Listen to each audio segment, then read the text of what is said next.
I know we're still pretty early into 2024, but I must admit, the lineup of movies has been pretty underwhelming so far. Nothing has really stood out. Even the ones I enjoyed aren't that great.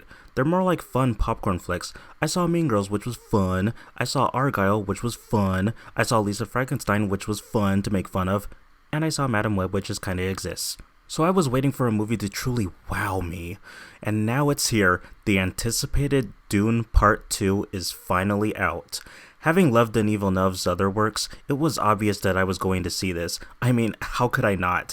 When it comes to the first Dune, I think it's a great movie. Having never read the books or seen the movie from the 80s, it is a very well done introduction to these characters and the world.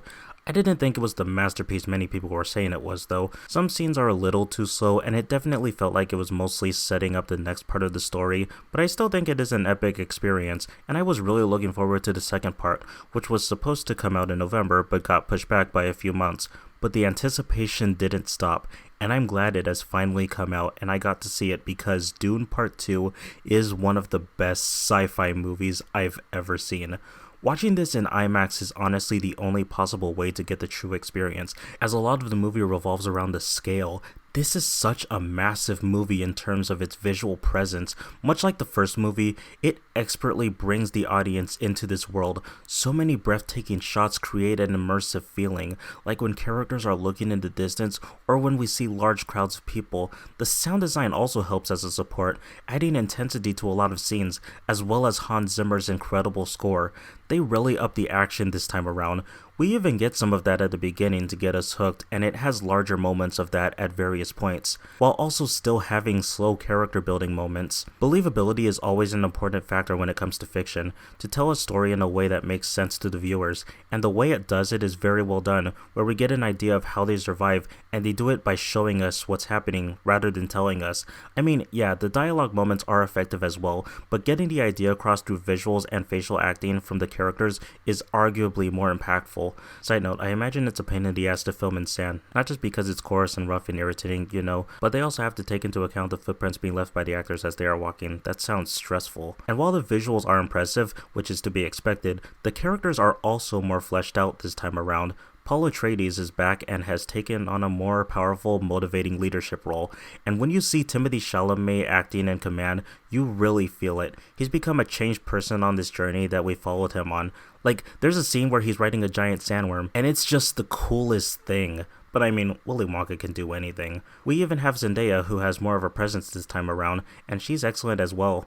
I've been following her career since her Disney Channel days, and it's amazing to see how far she has come. When you put these two leads together, it makes for a compelling drama as we follow their relationship and seeing their reactions to decisions being made and how they go about it. Chalamet and Zendaya have excellent chemistry. I'm glad that it's a natural progression that happens pretty early on. The rest of the movie does challenge them a little more, but not in a way that is forced or distracting. The two of them are played very realistically. So yeah, Zendaya is great, Chalamet is great, and everyone else is great as well, especially Javier Bardem and the Fremen, as we see what their personalities are like and what they believe in. The interactions are believable, and we even get a bit of humor from them that can be pretty funny and doesn't kill the tone. There's a lot of characters, but they're mostly distinct from one another to make them feel like real people. We got Christopher Walken as the Emperor and Florence Pugh as the Princess. For as little screen time as they get, they both play their part very well. The absolute standout would have to be Austin Butler. He makes for an interesting and entertaining antagonist.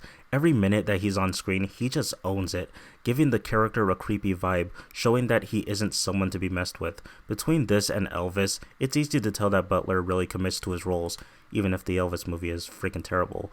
Every character plays an important role and no one feels wasted. This movie's handling of having a lot of characters is executed in the best way it can be with so many standout performances. It's a pretty long movie, having a runtime of 2 hours and 46 minutes, but honestly, I didn't feel it. The near 3 hours went by pretty quickly. I was so invested by everything that was going on, never a dull moment. In fact, I kind of wish it had gone on a little longer. Without spoiling anything, I think my one criticism would be that the ending was a little underwhelming. I think they could have built up to something a little more. It wasn't as exciting as it could have been, but it wasn't enough to ruin the experience. Villeneuve really created something special here. He knows how to create something visually beautiful while also creating something of substance, and I'm sure Dune Part 3 will be great as well. Honestly, it's probably a good thing this got delayed from its original release, otherwise it would have had to compete against Oppenheimer during award season. I know it's still too early to say, but I can definitely see this movie taking home some awards because it really deserves it.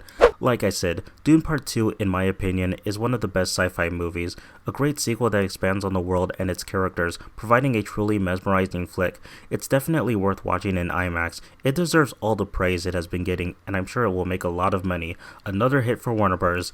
Gee, I can't wait for the internet to start turning on it for no reason. You know what else could have been a hit for Warner Bros.? Coyote vs. Acme. I mean, come on, Barbie, Wonka, and The Color Purple were all pleasant surprises. This could have been one of them. We live in a world where an Amazon Prime cartoon that originated from YouTube was a better musical than an animated Disney flick that acts as a culmination of 100 years, so anything can happen. But I guess we'll never know. Anyway, Dune 2 is amazing. I can't wait for the next movie. This has potential to be one of the best trilogies of all time.